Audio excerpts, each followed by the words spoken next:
Go Emily! Go Emily! And she was just like my biggest cheerleader while I was on the team my freshman year, and she was just like, just kind of like took me under her wing, and then I would see her in school and she'd always be like, hey, like how are you? Like I hope things are doing well. And I would sometimes see like some of her art pieces in the art room, and she would just like show me some of her art, and we just kind of bonded over that. When I found out she ended up passing away, it was just like a heart-wrenching to me, and it was just like, what, you know?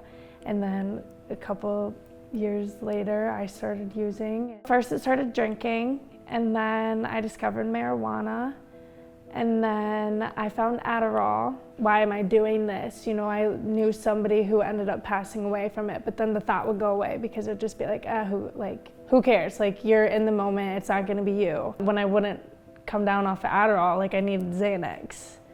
So I started doing Xanax, and then I discovered Molly, and you know, like one of those party drugs. I kind of started doing a lot of acid. Like I was just experimenting. No way did I think I was gonna get hooked on any of it. But then you try it, and then I was like, oh, that was so good. I just wanted to try it again. But it wasn't as good as it was the first time. So it was just like I was always chasing that high. I would use a lot, like it wasn't just a small amount, it was a large amount. And I never could have enough, I always needed more. So where my friends would be stopping, I would keep going. I was always sick, so I would never go to work.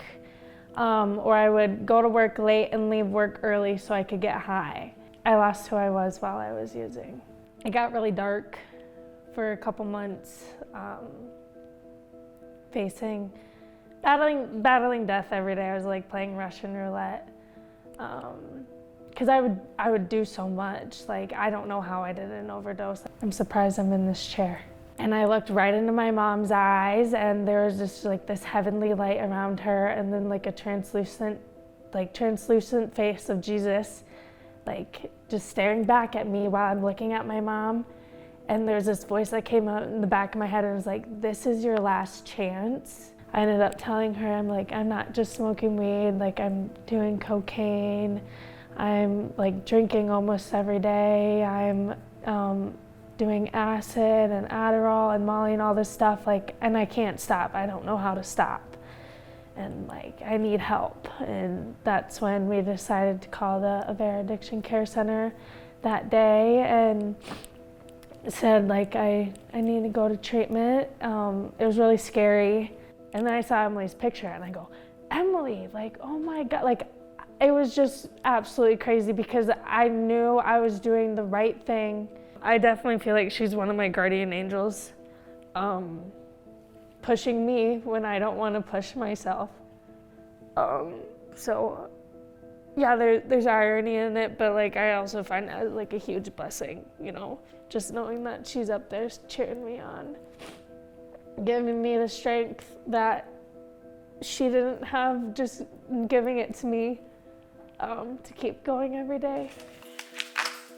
My art, so, you know, when I get a craving or something, or like when I like having a bad day, like I can turn to it and just put all of that, whatever I'm feeling, into an art piece. The best thing is just knowing that like I have this whole life ahead of me and I have endless possibilities and so much potential that I can almost do whatever I want now, you know, because I am sober today.